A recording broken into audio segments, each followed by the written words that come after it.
I was a young man, I've heard this idea that young men can be very easily radicalized, and we need to be very careful about young men being radicalized. But the young men that radicalization is being aimed at are young men that look like me, and exclusively young men that look like me. My whole entire life since I was a young man, and now, even as I reflect on that time as a very, very old man, there has been a long, protracted conversation about the radicalization of Black and brown men. That's the conversation that we have. We have no scope in our hearts to have a conversation that white men could also be radicalized. And again, it returns to the same point that if you perceive misogyny to be a cultural problem rather than a problem of masculinity and a male problem, you're never going to get anywhere with these conversations. Whereas actually what we need to realize is that young men are vulnerable and susceptible to radicalization, and into that void that has been left by the decimation of so many different social structures that previously acted as a safety net. People like Andrew Tate have stepped into that void.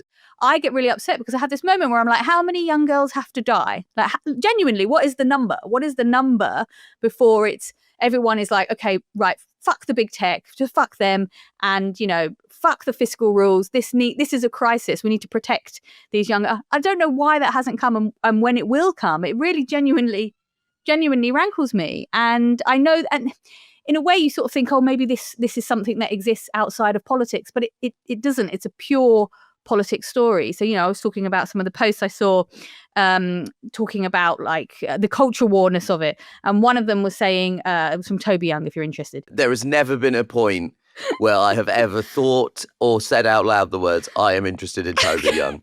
Okay, I'm sorry to bring this to you, but he posited his, I would say, crackpot theory that this whole endeavor of making this TV show was propaganda to push forward a censorship agenda, presumably to please the woke. So again, and I just thought, oh my God, I mean, do these people have no shame? Like, actual young girls have died. Oh, I think the question you asked there, that's the key question, is, do these people have no shame? No, they don't have shame.